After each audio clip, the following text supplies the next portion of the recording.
우리를 위하여 부활의 첫 열매가 되어 주셨고 다시 살아나는 하나님의 은혜의 역사가 있었습니다. 오늘 그날을 기념해서 부활주일로 하나님께 영광을 돌리는데 하나님의 은혜가 여러분에게 충만하게 임하기를 간절히 축원합니다.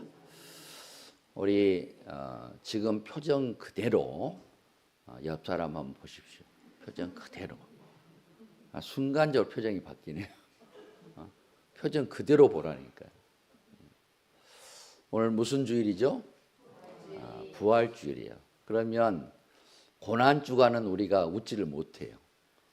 주님이 우리 때문에 험한 고난 당하시고 고통 당하시고 죽음을 맞이했기 때문에 경건하게 보내지만 부활의 아침은 달라요. 야, 예수님이 부활하셨다니. 그러면 나도 부활할 수 있네. 이 소망의 아침, 기쁨의 아침, 그 아침이 되어야 돼요. 그런데 여러분 얼굴 표정이 한 세 사람 정도가 너무 그냥 침울하고 슬픔에 가득 차 있어서 제가 얼굴 표정 그대로 좀 보라고 그랬어요. 그런데 순간적으로 바뀌어 버리네. 부활의 아침에 여러분에게 큰 은혜가 있기를 바랍니다. 우리 반주자가 오늘 우리가 기도할 때 주 예수 나의 산 소망 그 반주를 했어요. 영화에 이제 그 음악도 나왔고 저도 굉장히 많이 들은 찬양인데 그 반주에 맞춰서 기도를 하다 보니까 굉장한 그 은혜가 임하고 또 성령님의 그 임재를 느낄 수 있는 그런 시간이어서 굉장히 행복했고 또 마음에 기쁨이 있었습니다. 오늘 한번 따라해 보겠습니다. 절망의 새벽, 소망의 아침. 인생을 살아가면서 어느 때에 이제 끝이다 라고 느껴지는 순간이 있어요. 여러분이 지금까지 살아오면서 그런 적이 한두 번 있을 수 있습니다. 이제 끝이구나. 더 이상 나에게는 소망이 없구나. 그런 순간들이 있거든요. 사업이 무너졌다든가 또 관계가 끊어졌다든가 또 건강이 무너졌다든가 이럴 때 사람들의 마음속은 이제는 희망이 없네. 이제는 소망이 없구나. 이런 절망의 순간을 맞이한다는 거죠. 예수님의 제자들도 그랬습니다. 십자가 위에서 예수님이 돌아가시는 그 순간 그들의 모든 기대와 소망이 무너진 거예요. 물론 예수님이 십자가 지고 고통 당하실 때 이미 떠난 제자들이 대부분이었지만 그 예수님이 3년 만에 믿고 따랐는데 어떻게 저렇게 허무하게 죽을 수 있지? 어떻게 저렇게 잡혀서 고통당하시고 죽으실 수 있지? 허탈했고 그들에게도 기대와 소망이 완전히 사라진 겁니다. 그러나 하나님은 우리가 끝이라고 말하는 그 자리에서 새로운 시작을 준비하신다는 거예요. 오늘 본문은 바로 그 이야기입니다. 절망의 새벽이 소망의 아침으로 바뀌는 순간. 오늘 본문 말씀을 통해서 몇 가지 의미 있는 장면을 우리가 살펴보면서 주님의 음성을 듣기를 원합니다. 자, 첫째, 눈물로 무덤을 찾는 막달라 마리아를 한번 먼저 살펴보겠습니다. 본문 1절을 보면 막달라 마리아가 아직 어두울 때 이른 새벽에 무덤에 갔어요. 예수님이 그 십자가에서 죽으시는 장면을 봤는데 여러분 잠이 오겠어요? 잠이 올 수가 없죠. 그래서 이른 새벽에 아직 캄캄할 때에 이 막달라 마리아가 예수님의 시신이 묻혀 있는 그 무덤에 간 거예요. 왜 갔을까요? 사랑하는 주님이 죽으셨기 때문에. 그녀는 희망을 찾으러 간 게 아니라 사랑하는 주님을 잃은 슬픔 때문에 무덤으로 간 거예요. 그런데 무덤이 비어 있었어요. 마리아는 놀라서 이렇게 말합니다. 누가 주님을 옮겼는가? 누가 주님의 시신을 가져갔는가? 부활을 생각하지 못했습니다. 왜냐하면 인간은 현실을 기준으로 판단하기 때문입니다. 어느 집사님의 이야기입니다. 이 집사님은 평생 신앙생활을 열심히 했습니다. 새벽 기도도 빠지지 않았고 봉사도 열심히 했습니다. 그런데 어느 날 가장 사랑하는 아들이 사고로 죽었어요. 그 순간 이 집사님의 고백은 이러했습니다. 하나님, 이제 저는 하나님 못 믿겠어요. 하나님 더 이상 믿을 수가 없어요. 그 후로 이 집사님은 교회를 떠났습니다. 기도도 멈췄습니다. 그런데 몇 달이 지난 어느 날 습관처럼 새벽에 눈이 떠졌어요. 눈물이 나기 시작했습니다. 하나님, 왜 하필 제 아들입니까? 왜 내 아들이 사고로 죽어야만 했습니까? 그렇게 눈물을 흘리면서 앉아 있는데 갑자기 마음속에 이 생각이 났고 이 음성이 들렸어요. 내 아들도 십자가에 죽었다. 그 순간 이 집사님은 무너졌어요. 하나님도 아들을 잃으셨구나. 그날 이후 이 집사님은 다시 교회로 돌아갔고, 그리고 그는 이렇게 고백했습니다. 나는 아들을 잃고 하나님을 떠났지만 하나님은 아들을 잃고도 나를 사랑하셨습니다. 사랑하는 성도 여러분, 하나님의 사랑은 끝없는 사랑이에요. 측량할 수 없는 사랑입니다. 우리는 사랑이 한계가 있어요. 그리고 사랑을 해도 나 중심적으로 사랑하고 이기적인 사랑을 해요. 그런데 하나님의 사랑은 조건이 없어요. 무조건적인 사랑이고 끝이 없는 사랑이고 측량할 수 없는 사랑이고 글로 다 표현할 수 없는 사랑을 우리에게 했고 우리는 그 사랑을 받은 사람.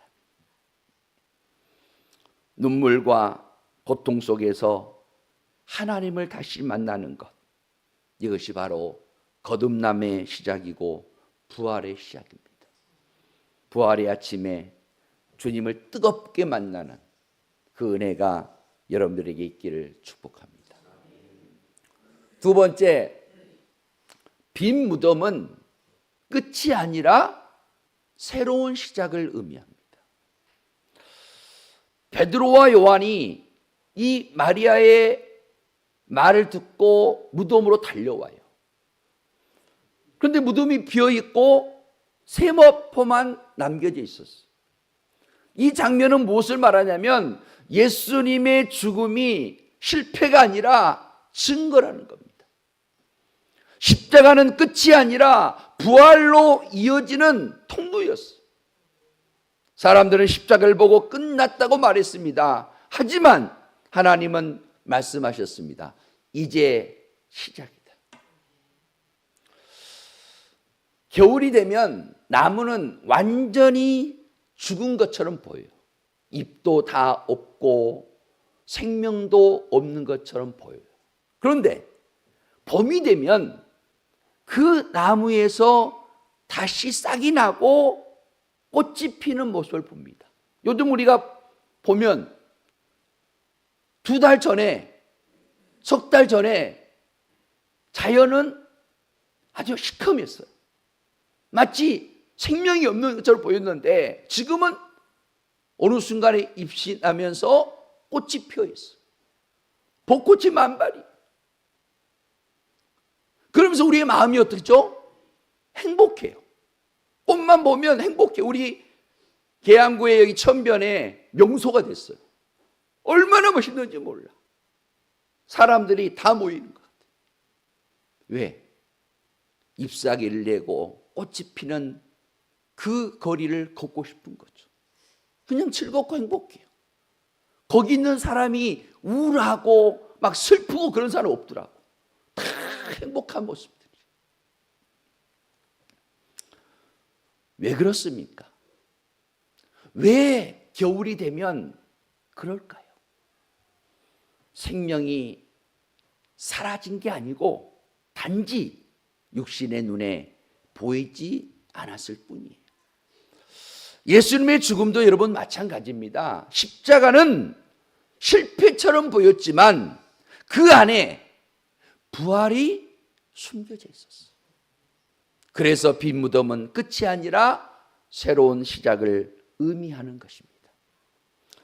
여러분에게 인생 가운데 겨울이 와도 낙심하거나 절망하지 마시길 바랍니다. 눈에 보이는 것이 전부가 아니에요. 여러분 안에 예수 생명이 있어요. 여러분의 심령에 그 예수의 생명과 부활의 새싹이 돋아나서 꽃을 피우는 그런 인생들이 될 수 있기를 주의 이름으로 간절히 축원합니다. 세 번째로 부활하신 주님께서 마리아의 이름을 불러주셨어요. 마리아는 무덤 앞에서 울고 있습니다. 그때 예수님이 나타나십니다. 하지만 마리아는 예수님을 알아보지 못했어요. 왜입니까? 눈물이 눈을 가렸기 때문이고 슬픔이 시야를 가렸기 때문입니다. 그때 예수님이 한마디를 하십니다. 마리아야, 마리아야. 그 순간 마리아는 깨닫습니다. 라보니, 다시 말하면 선생님이라는 말이에요. 라보니가. 이것은 부활하신 예수님께서 우리 각자의 이름을 알고 계신다는 거예요. 많은 사람 중에 하나가 아니라 나를 아시는 주님.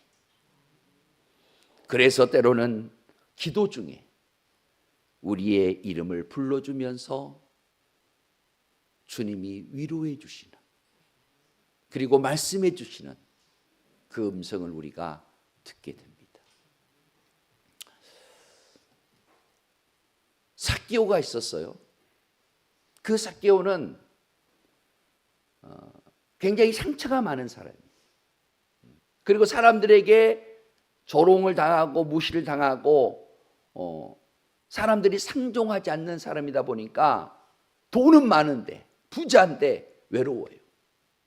그런데 예수님이 자기 동네에 오셨고 자기 동네를 지나간다는 소식을 듣고 그 예수님을 한번 보고 싶은 거예요.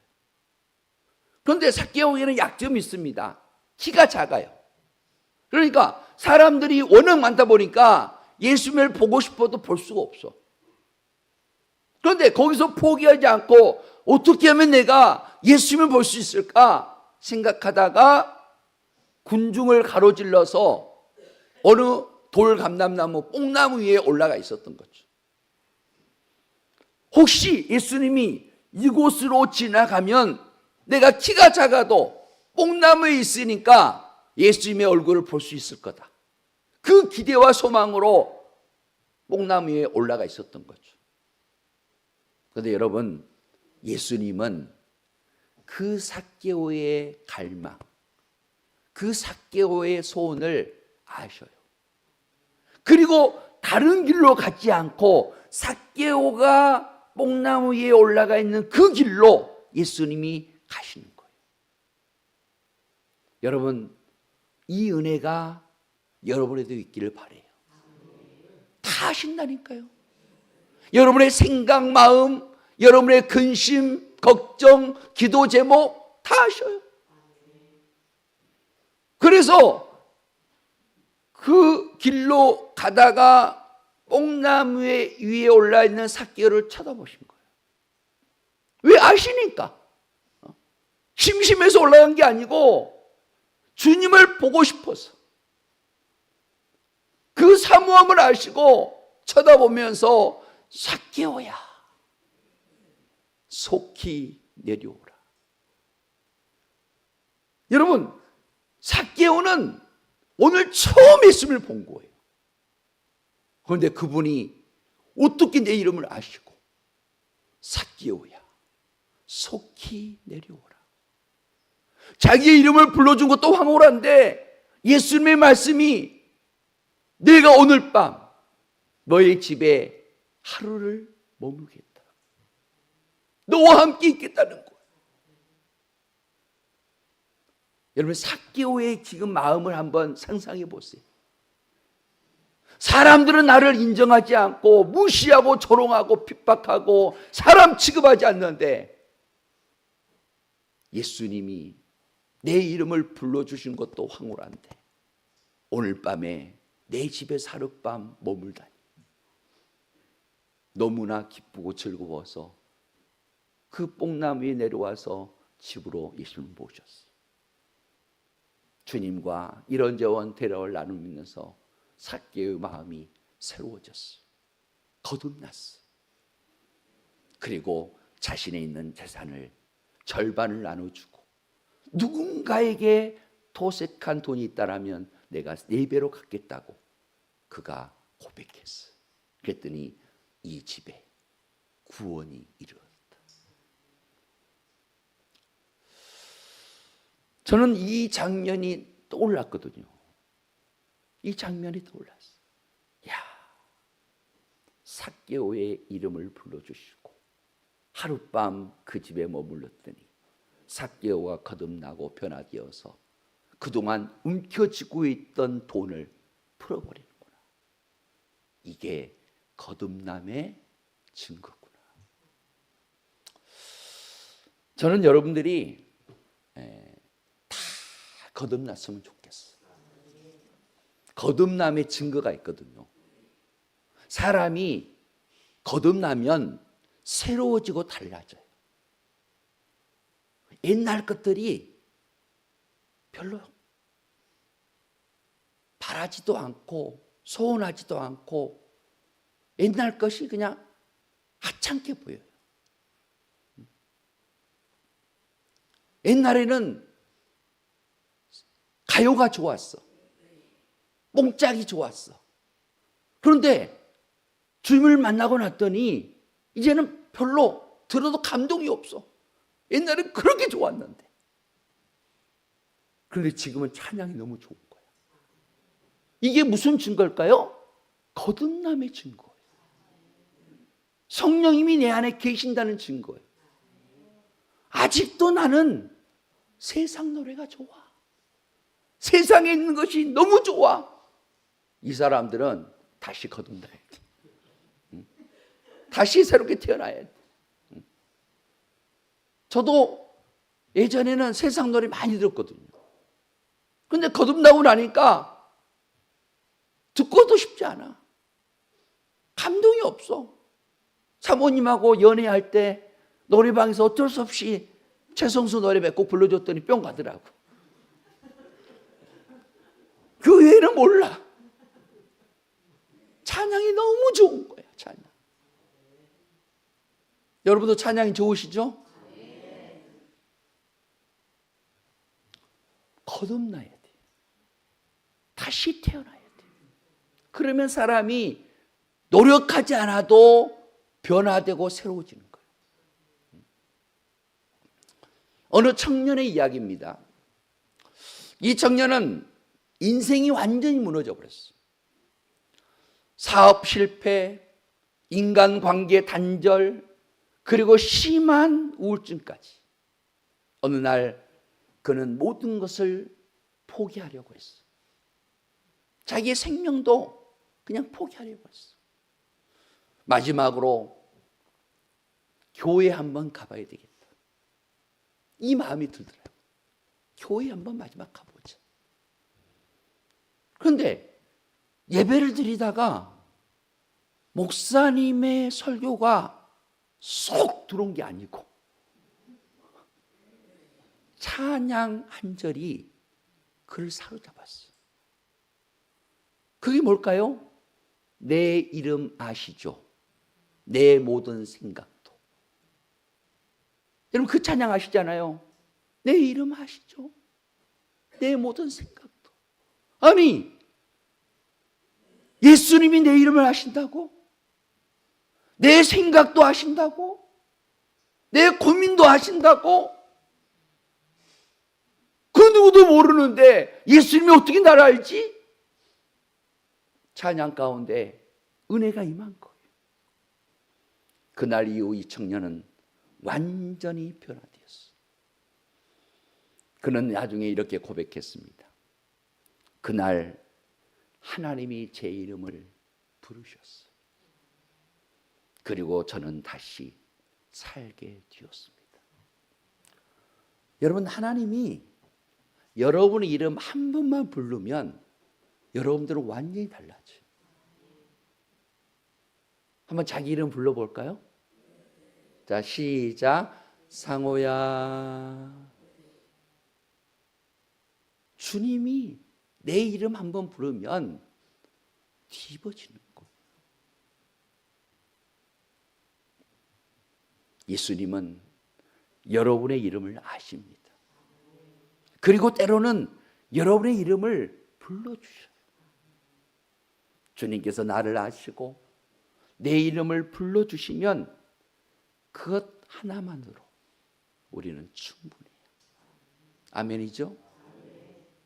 주님이 나를 아신다는데, 그분이 나를 아시고 내 이름을 불러주시면 그것으로 우리는 만족할 수 있고 충분할 수 있는 거죠. 왜? 그분이 나와 함께 하니까.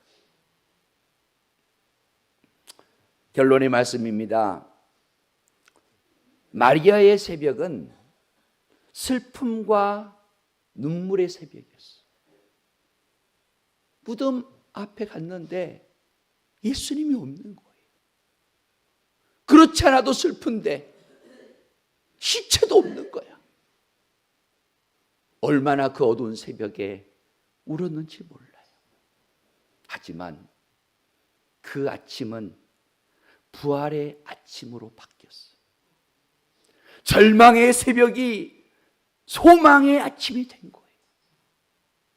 오늘날 우리 삶에도 어두운 새벽이 있습니다. 근심, 걱정의 새벽, 문제 해결이 보이지 않는 새벽, 슬픔 속에 눈물만 흘리는 새벽. 이런 새벽이 우리 가운데도 있어요. 하지만 기억하십시오. 부활의 주님은 그 새벽에 찾아오셔서 소망의 아침을 맞이하게 하십니다. 그리고 여러분의 이름을 부르면서 이렇게 말씀하십니다. 두려워하지 말라. 내가 살아있다. 따라하겠습니다. 두려워하지 말라. 내가 살아있다.